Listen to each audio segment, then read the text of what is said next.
तथागत अरहत सम्मा संबुद्ध भगवान बुद्ध को मेरा नमस्कार तथा जिन्होंने ये श्रेष्ठ सद्धर्म हमें सिखाए, ज्ञान का रास्ता बताएं, भिक्षु जीवन सुंदर से जीने के लिए सिखाएं, धर्म बताएं, उन गुरु जी के चरणों मेरा सादर प्रणाम। प्यारे सज्जनों, भाई एवं बहनों, आज आप सभी लोग को अति विशेष कारण बताने जा रहे हैं। अति विशेष क्योंकि ये सिर्फ पुण्य से भी सुनने को मिलता है। जिसके पास पुण्य है ये कारण सुनने को मिला। सोच लीजिए विशेष कारण, क्योंकि इंडिया में ऐसा मौका नहीं है जो आज बताने जा रहे हैं। हमें लगता है आप ये कारण बहुत कम ही लोग जो सुने होंगे, एक दो कारण, एक ही लोग, वो भी नहीं बोल सकते इतना नहीं के बराबर। वो है विशेष कारण क्या है, बहुत दुर्लभ कारण क्या है, महत्वपूर्ण विशेष कारण के बारे में। वो है कठिन चिवरदान। वो सबको नहीं कर सकता है, हर समय नहीं कर सकता है, हर किसी को नहीं कर सकता है। सिर्फ कर सकता है तो साल में एक बार, वो भी उपसंपदा भिक्षु को ही, और वो भी वर्षावास जो किया हुआ उसी भिक्षु को ही कर दे सकते हैं आप जीवन। तो आज हम अति विशेष कारण, ये सामान्य लोग सोचते हैं कि कठिन चिवरदान मतलब ये चीवर पूजा करना ही कठिन चिवरदान है। नहीं, चीवर पूजा करना और कठिन चिवरदान दो है। कठिन चिवरदान मतलब क्या होता है? 3 महीना आप भिक्षुओं को, आज हम सुंदर से विस्तार से बता देंगे कठिन चिवरदान क्या है, इसका लाभ क्या है, ये कैसे किया जाता है, ये कहाँ से शुरू हुआ, क्या आप लोग, हम सभी लोग को कर सकते हैं कि नहीं, इसका फल क्या है, सब आज हम बात करेंगे आधा घंटा के अंदर। इसलिए आप समझ जाएंगे आधा घंटा में कठिन चिवरदान का महत्वपूर्ण क्या है, कीमत क्या है। आप सुंदर से सुनिए, मन ला के सुनिए। भगवान बुद्ध बोधि वृक्ष के नीचे राग देश मोह को नष्ट कर, मार सेना को पराजय कर, बिना गुरु के उपदेश सम्मा संबुद्ध को बोधि वृक्ष के नीचे प्राप्त किए। इसके बाद वाराणसी में पहला धर्म का प्रवचन देकर धर्म चक्र को चलाएं। धर्म चक्र का मतलब धम्म चक्र सूत्र उपदेश दिए। तो सोचिए, इसके बाद ही भगवान बुद्ध धर्म बताना शुरू किए। भगवान बुद्ध तो हर समय कहीं भी रहते थे। बारिश के समय 3 महीना एक जगह रहते थे, लेकिन उस समय शुरू में वर्षावास के बारे में भिक्षु लोग को सील नियम कानून नहीं बना हुआ था। शुरू में क्या होता था, भिक्षु लोग वो बारिश के समय में भी चारिका करते थे, घूमने जाते थे। तो घूमने जाते थे तो जाते समय तो बारिश में घास और पानी से भीगकर घास चापते हुए कीड़ा मकोड़ा मारते थे, और घास भी चापता था। तो अन्य तीर्थ लोग, दूसरे धर्मों के लोग बोलने लगा, अरे ये तो भिक्षु लोग, ये श्रमण का चेला लोग बारिश के मौसम में जाता है। बारिश के मौसम में चिड़ियाँ, पक्षी, जानवर सब एक जगह रहता है, बिना बारिश से भीगे हुए, जहाँ अच्छा जगह एक जगह रहता है। लेकिन ये भिक्षु लोग बारिश में भी जाता है, ये जीवित प्राणियों को ही मारकर घास को चापते हुए जाता है। उस समय कोई कोई लोग सोचता था ये घास एक प्राणी है। तो भगवान बुद्ध को बताया, भगवान बुद्ध नहीं बताए, नहीं जानते उन लोग, लेकिन फिर भी अच्छा है, वर्षावास के लिए नियम बताएं कि 3 महीना एक जगह रहने के लिए, रहकर सील, गुणधर्म और ध्यान साधना करने के लिए। इसके बाद उस वर्षावास में होता क्या, हम आराम से बताएंगे। सबसे पहले हम शुरुआत बता रहे हैं, कहाँ से शुरू हुआ। इसके बाद क्या होता है, तो जब वर्षावास भगवान बुद्ध 3 महीना एक जगह रहने के लिए बताएं, तो कोई कोई भिक्षु लोग उस समय क्या हुआ, शुरू में 3 महीना वर्षावास करते समय बोला हम लोग आपस में बात नहीं करेंगे, हम लोग हम लोग 3 महीना बिना बात किए, क्योंकि बात करने से बाधा है, तकलीफ है, दिक्कत है, इसलिए हम लोग बात नहीं करेंगे। बिना बात करके मुक्ति के लिए मेहनत करेंगे, वीर्य करेंगे, कुछ काम भी हो तो भी बात नहीं करेंगे।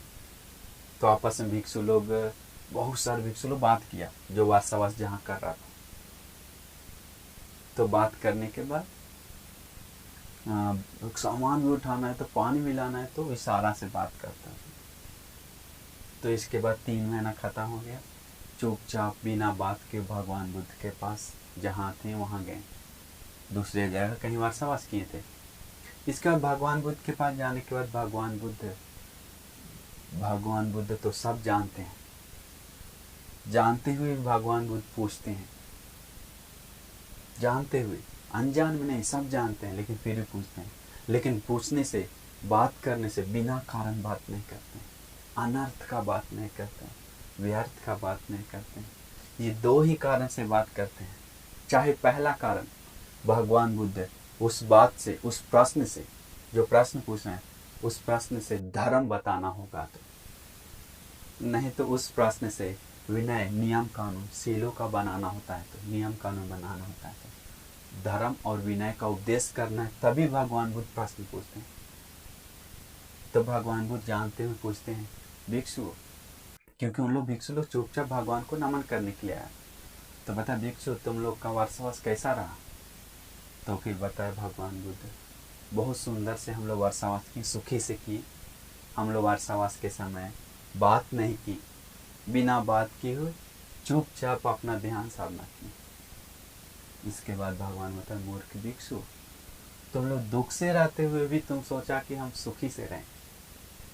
दुख से रह कर बोल रहा है सुखी से रहें। जानवर जैसा, बकरी गाय जैसा रहकर तुम लोग सोच रहा है सुखी से रहें। दूसरे धर्मों जैसा, अन्य तीर्थों जैसा रहकर तुम लोग सोच रहे हैं हम लोग अच्छा से रहें। नहीं भिक्षु, आज के बाद नियम बनाते हैं। आज के बाद वार्तावास 3 महीना पूरा होने के बाद भगवान बुद्ध बताएं, आपस में बात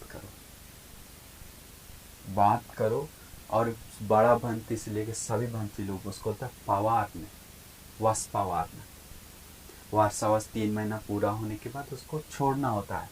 तो छोड़ते समय वार्तावास को आपस में संघ लोग एक सीमा में जाकर, हॉल कहीं जगह पे जाकर बात करते हैं।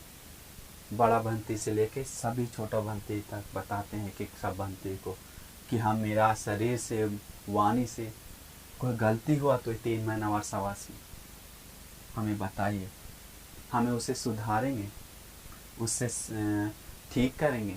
हमें हमारा कुछ भी गलती देखें तो हमें बताइए। ऐसे करके बड़ा भंती से लेके सारे भंती लोग बताते हैं। देखिए कि पवार ने मतलब छोड़ना, उसके बारे में भगवान ने बताया।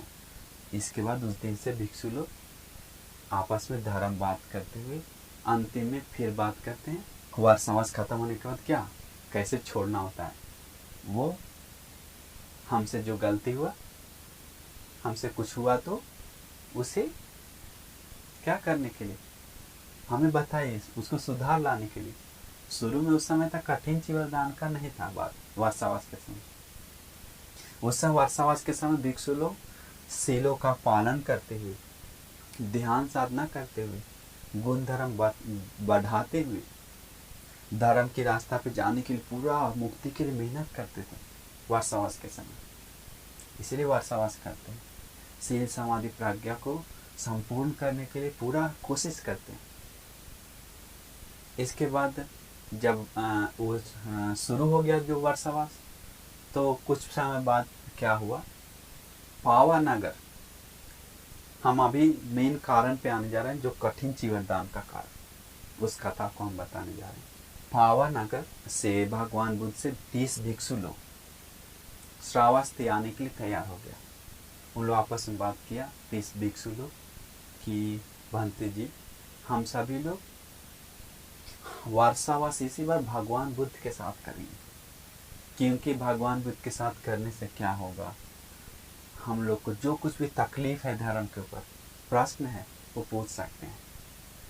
दूसरा कारण, हम लोग को भगवान बुद्ध निरंतर देख सकते हैं, वंदना कर सकते हैं आदि बहुत लाभ है। इसीलिए हम लोग भगवान बुद्ध के साथ श्रावस्ती में ही वर्षावास करेंगे करके बात करके पावानगर से निकल पड़े। तो जाते समय उन लोग भिक्षु लोग धुतांगधारी भिक्षु लोग,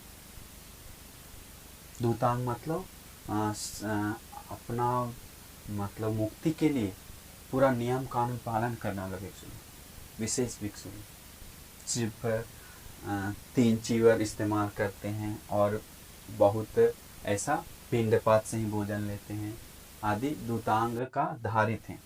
मोटा करोड़ों रुपया खर्च करेंगे, सोचिए करोड़ों बार दान दी, अरबों बार दान दी, उस सारे पुण्य का बढ़कर जो उस महासंघ को एक चम्मच भी दे देता है तो खाना या कुछ भी थोड़ा, तो उसका पुण्य का फल, वो सारे पुण्य जो करोड़ों रुपया अरबों रुपया दिया हुआ फलों से ज़्यादा ये बढ़कर होता है महासंघ का दिया हुआ दान का फल। तो सोचिए कितना है, संघ को देने से फल अनंत है, अप्रमाण है, जिसका संख्या नहीं कर सकते, सीमा नहीं बता सकते। तो कठिन चीवर दान आदि करने से उसका भी फल अनंत है, अप्रमाण है। तो आप समझ गए होंगे कठिन चीवर दान कैसे किया जाता है और उसका फल क्या है। आपको मौका जब भी मिले कठिन चीवर दान का तो उसमें संबंध होइए, उसमें हाथ बढ़ाइए, क्योंकि इतना बड़ा पुण्य। तो इसलिए कठिन चीवर दान कैसे करना है वो आपको पता होगा, हम बताएं। अभी 3 महीना वार्षावास जो भिक्षु कर रहा है उसके पहले भिक्षु को आराधना करना चाहिए कि हमें वार्षावास कीजिए, हम आपको सेवा करेंगे। तो वो ऐसे वार्षावास करते हुए सेवा करते हुए रहना है। वार्षावास के समय भिक्षु लोग एक जगह 3 महीना रहते हैं, बाहर नहीं जाते। बाहर जाना है तो भगवान बोलते हैं साधना करनी, 7 दिन के अंदर आना है जल, नहीं तो उसका वो खंडित हो जाता है वर्षावास। कुछ काम से जा सकते हैं, ऐसा ही घूमने के लिए नहीं जा सकते, विशेष काम से ही। इसीलिए कठिन वर्षावास के समय भिक्षु लोग गुण धर्म बढ़ाते हुए, ध्यान साधना करते हुए धर्म के लिए मेहनत करते हैं। वैसे समय आप सेवा करेंगे तो पुण्य कमाएंगे, तो कठिन चीवर दान देकर पुण्य कमाएंगे तो कितना फल है। इसीलिए हम आप सभी लोग को आशीर्वाद करते हैं कि आपको कठिन चीवर दान और चीवर दान ये दोनों महत्वपूर्ण है। चीवर दे दी मतलब आपको जन्मों जन्म में शरीर का वर्ण, सुंदरता मिलता है, सुख मिलता है, बल मिलता है, परिवार संपत्ति मिलता है और इसका निरोगी शरीर मिलता है। और इसके बाद चीवर पूजा करने से उसे मतलब क्या बताएं, बहुत पुण्य मिलता है। और विशेष क्योंकि श्रीलंका में बहुत सुंदर तरीका से कठिन चीवर दान मनाया जाता है, बहुत सुंदर तरीका से, बहुत अच्छा से। और बर्मा में और थाईलैंड में आदि देशों में, हमारे भारत देश में भी कहीं कहीं सुंदर से किया जाता है।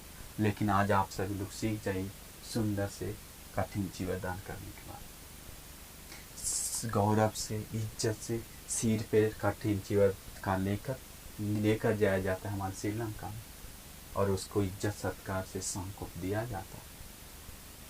तो सोचिए, इसीलिए और कठिन चीवर दान हमारे देश में शुरुआत हुआ हमारे भारत देश से, जो अभी बाकी देशों में करते हैं, धार्मिक देशों में।